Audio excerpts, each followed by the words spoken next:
Hey, what's up, you guys? Bloody Jacob here to bring you my weekly review of Showtime's Penny Dreadful. This week we've seen the 2-hour season 3 finale, as far as we know, right? I guess there's a 2-hour finale event for season 3. First episode, episode 8 being called Perpetual Night, and episode 9 of season 3 being called The Blessed Dark. I just really had to gather myself. I still haven't completely done that yet.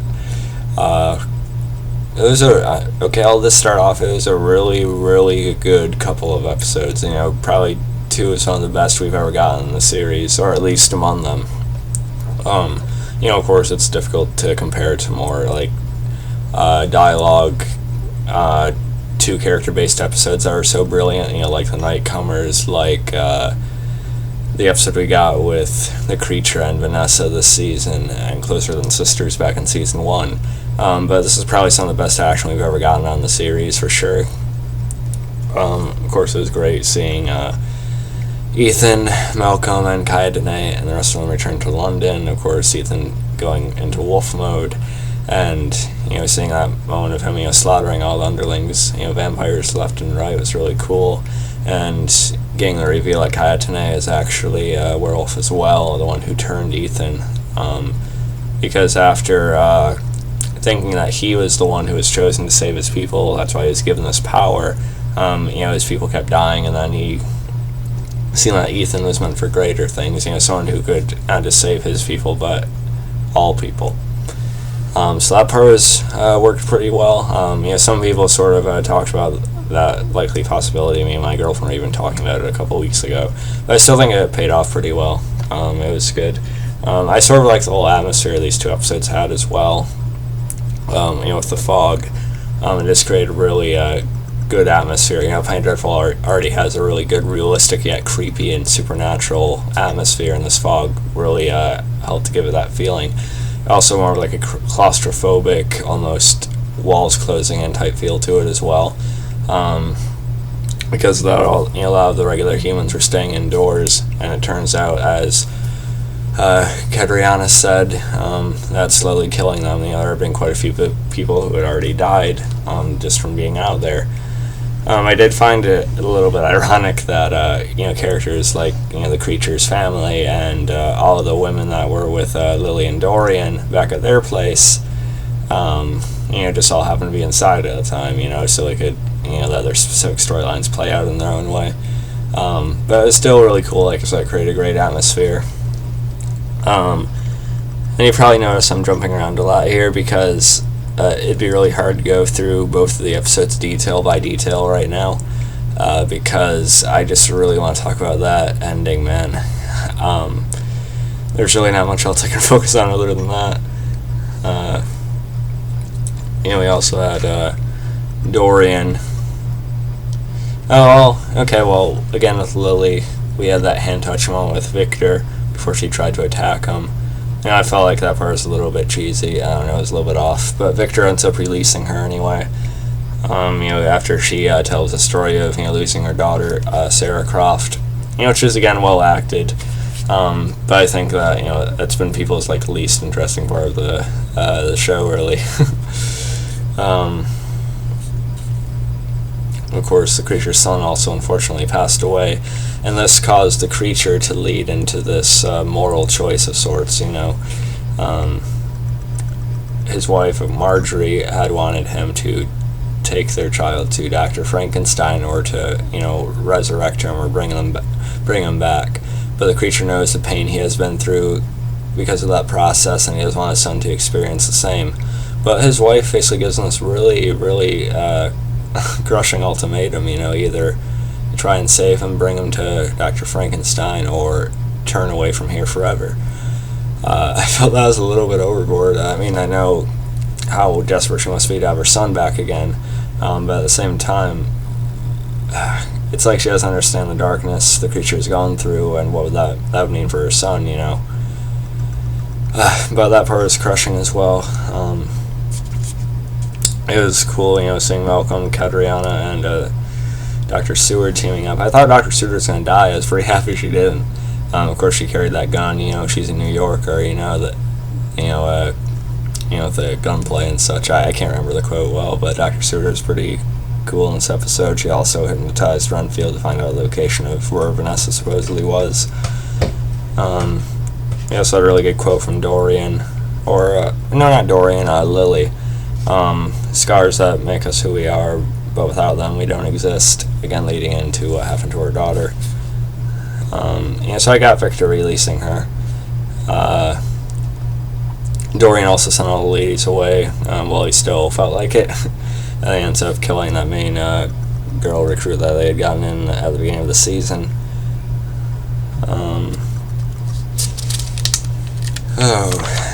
Like I said, I'm going to be jumping around a lot with these 2 episodes. And like I said, the whole Ethan slaughtering the underlings of the werewolf was pretty awesome.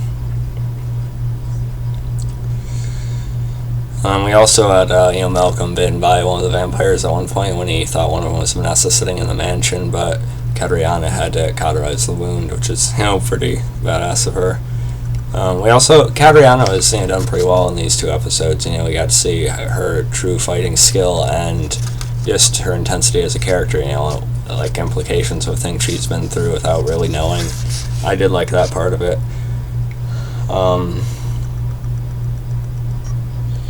And then we also had Dorian. He talks about how he learned to not care in time when he's talking to Lily. It slowly just goes away, just sort of fades away, and he sort of becomes this shell. He explained it far better than I ever could, but it sort of paralleled and made sense for a lot of the other characters on the show as well, especially the creature and others like that, which the creature was afraid for his son for and such, which we talked about. We also had Lord Hyde. It was unfortunate we never seen him go like all out Mr. Hyde or something. I'm not sure what I was expecting.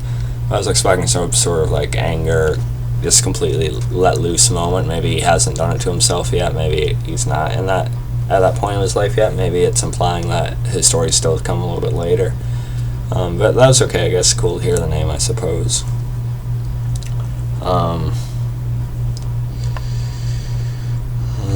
It was good to see Frankenstein with Victor with the main gang again, when he came across us, or Malcolm after the hypnotizing Renfield. It did feel a little bit weird I don't want to say lazy, the show's not lazy, but it did feel like just a little bit of a coincidence that he just joined up with them and then he'd just be in the main part of it again. Because he hasn't been involved in the main story for quite a while. And I understand he does care about him, so he would go to help, but I did feel this like a little bit of a reach that, okay, we need Victor in this too, so yeah, let's have Sir Malcolm bump into him and take him with. Even though he has no idea what's going on, but he does want to help Vanessa, so I get it.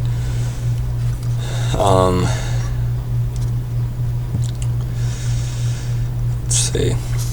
Okay, that's all I can really talk about besides that ending. So Sir Malcolm, he has his Sir Malcolm, Katarina, Kayadene, and Dr. Seward, they confront Dracula. He's waiting for him, along with all the rest of the night creatures. Creatures will know what music they make and such.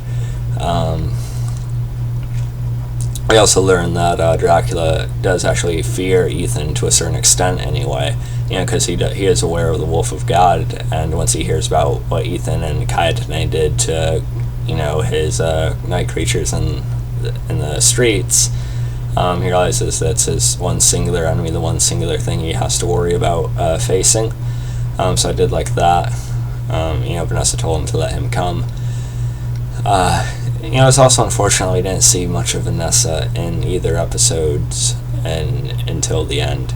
I guess it sort of made sense, and there wouldn't have been much else for her to do until that ending. But still, I wanted to see more of Vanessa and Eva Green for sure. I'm just stunned, really. I'm still sort of shocked by that ending. I'll admit I cried. I sobbed, a good amount. I lost it. I have a picture of the character, the woman herself, on my wall. I don't even know how to put this. Wow, I have really mixed feelings about that ending. It was beautifully done, beautifully written, as the show always is. But we basically have Dracula. He starts sort of throwing around everyone. Ethan sort of sneaks off after Dracula hits him to try and get to Vanessa. And I did thought it was a little bit funny that Ethan just left them all behind. I did think it was a little bit unrealistic that Dracula just left them all alive. But again, he said he wanted to keep Malcolm alive, as Vanessa wished it. But still, I think he could have killed Victor, Seward, and Cateriano without, really caring that much, or caring about what Vanessa thought that much. But, it is what it is, I guess.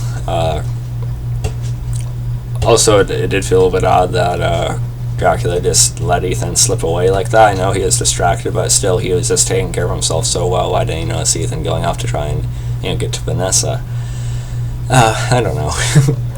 Maybe he thought with Vanessa under him now, after her accepting him, or herself anyway, that he thought she would deal with him on her own.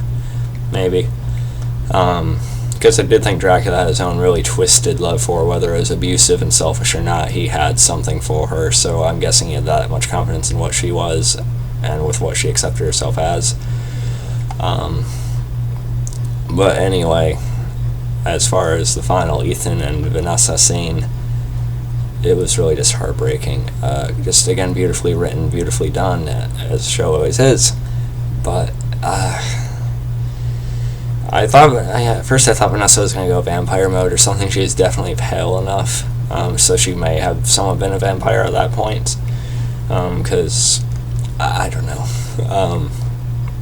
But basically the scene reminded me a lot of Ethan, saving her after she asked him to put her down, towards the end of season 1, which is, a brilliant scene early on, by the way.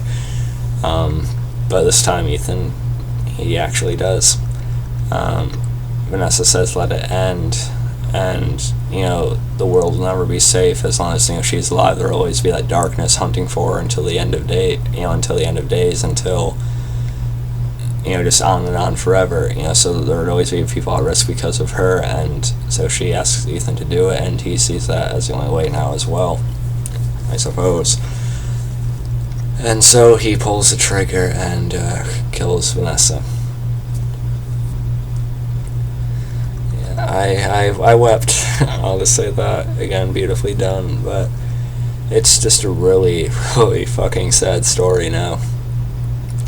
Again, realistically, yeah, maybe there wasn't really any other way out of it. Maybe I was too optimistic to think that there would be a happier result than this. But Vanessa, either way, it's a sad story. We have been seeing her fight her demons for so long. And and it's just really sad to see that she had to be put down herself in the end. So she went out in such a self-sacrificial way, and I'll always admire her for that.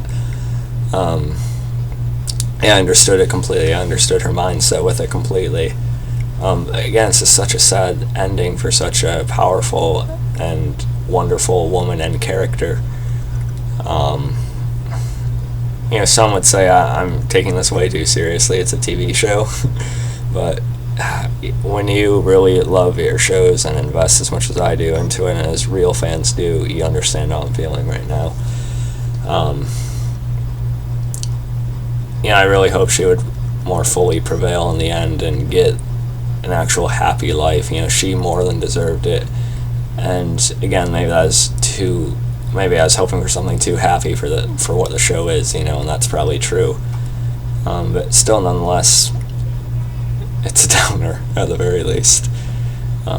Really well done, but of course I always wish Vanessa had ended up happy, and maybe in a way she did, because it seemed like the Lord had appeared to her again, and she, in that last second of her life, may have finally found that peace and faith again that she had lost so long ago.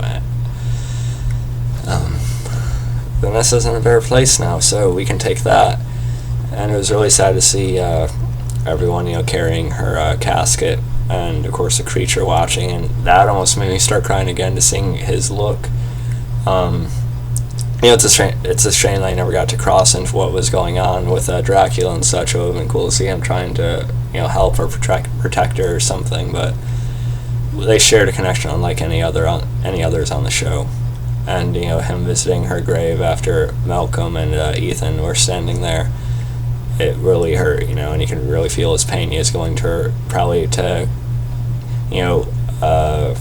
sort of get strength from her own, about what happened with his wife and his son. But instead, he had lost the only soul who had truly understood him and truly felt for him in such a way that Vanessa did. And of course, I definitely felt the pain of Sir Malcolm and Ethan as well. Vanessa, of course, was Sir Malcolm's basically daughter, and I was... my mind is just completely blown. And Ethan, of course, you can just see he's sitting there all night, in Vanessa's room. Really symbolic, really sad. My nose always said sad in the past 5 minutes. Of course, Malcolm and Ethan bond, and Ethan says he's going to stay there because he's his family.